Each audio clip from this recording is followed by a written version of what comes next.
प्रताप जी का आपने नाम लिया, उन्होंने कल समर्थन की घोषणा की और कल रात में 1:30 बजे तेज प्रताप जी को अरेस्ट करके बेउर जेल भेज दिया गया।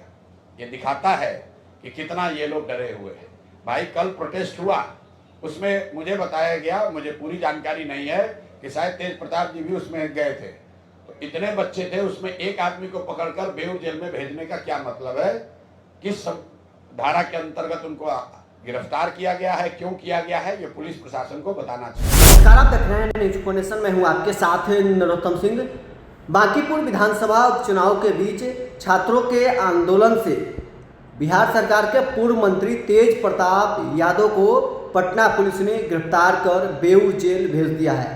अब ऐसे में तेज प्रताप के समर्थन में जनसुराज के सूत्रधार और बांकीपुर से प्रत्याशी प्रशांत किशोर सामने आ गए हैं। उन्होंने कहा है कि जो छात्र प्रोटेस्ट कर रहे थे उसमें से सिर्फ एक तेज प्रताप को गिरफ्तार करना कहीं ना कहीं ये सरकार की ओर से जो सरकार का रुख है वो साफ झलकता है कि परेशान करने का रुख सरकार का है। तेज प्रताप यादव का गिरफ्तारी के बाद प्रशांत किशोर अब उनके समर्थन में आ गए हैं। क्या कुछ जनसुराज के सूत्रधार प्रशांत किशोर का कहना है, छोड़ जाते हैं आपको इस वीडियो के साथ।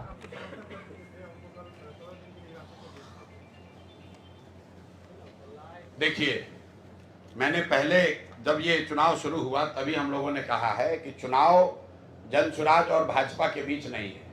ये सम्राट सरकार, भाजपा का संगठन और उसके सामने प्रशांत किशोर हैं, और प्रशांत किशोर की मदद सिर्फ जनसुराज के लोग नहीं कर रहे हैं।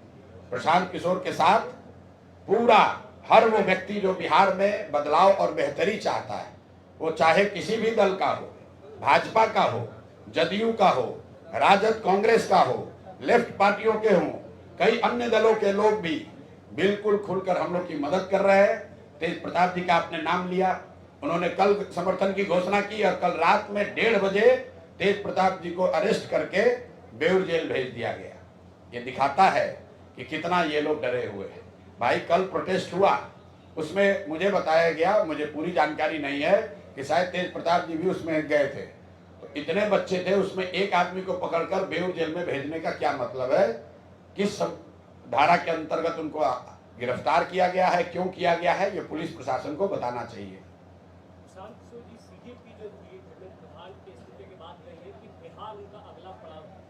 किसका? बिल्कुल स्वागत है। हर वो व्यक्ति जो इस सरकार के अलोकतांत्रिक व्यवहार को, उनके कामकाज पर को चुनौती देना चाहता है, हम लोग उसके साथ हैं। मैंने पहले भी कहा है, आपको भी बता दे रहा हूं, सोनम वांगचुक मेरे व्यक्तिगत मित्र हैं। जब उनको लद्दाख में आंदोलन के लिए पकड़कर, आप में से कुछ लोग ही जानते होंगे, उनको महीनों सरकार ने जोधपुर जेल में रखा है। तो मैं आज से उनको नहीं जानता हूं, बहुत बड़े शिक्षाविद हैं, एनवायरमेंटलिस्ट हैं और हम लोग के मित्र हैं। उन्होंने भी जाकर सीजेपी के प्लेटफॉर्म पर अपना योगदान दिया। ये पार्टी की बात नहीं है, और ये कल लोगों ने देखा है कि लोग खड़े हो जाए, जनता खड़ी हो जाए, तो बड़े से बड़े सत्ता में बैठे हुए लोगों को झुकना पड़ेगा।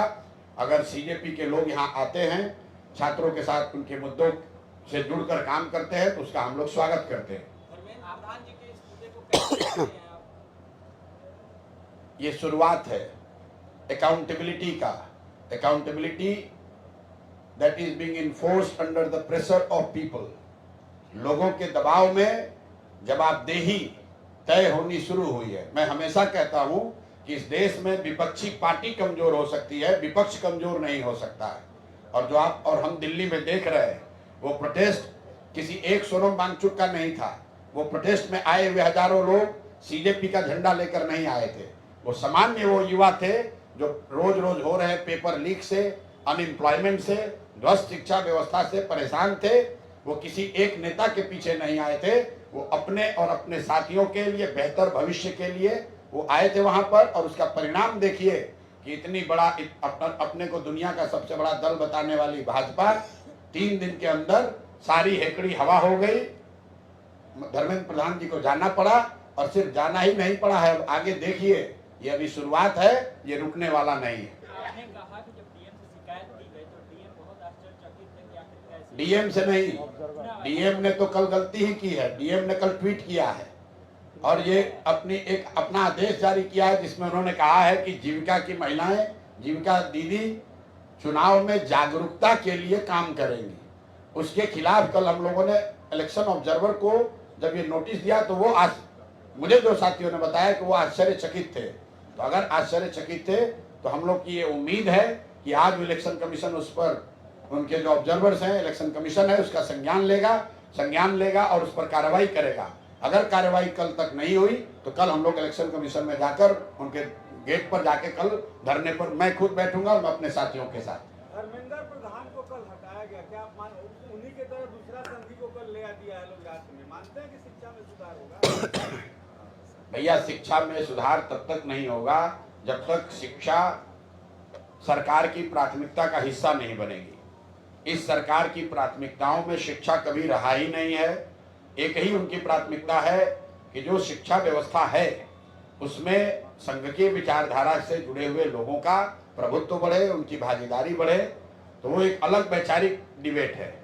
लेकिन जो वहाँ पर शिक्षा मंत्री थे उनके रहते हुए पेपर लीक हुआ है, छात्रों की मांग थी, उनको छोड़ना पड़ा है। अब जो नए साथी आए हैं उनसे ये उम्मीद है कि जो छात्रों की अपेक्षा है, देश के लोगों की अपेक्षा है, उसके अनुरूप एक कदाचार रहित, जहाँ पेपर लीक न हो, नौकरियां न बिके, ऐसी शिक्षा व्यवस्था, ऐसी परीक्षा की व्यवस्था बनेगी।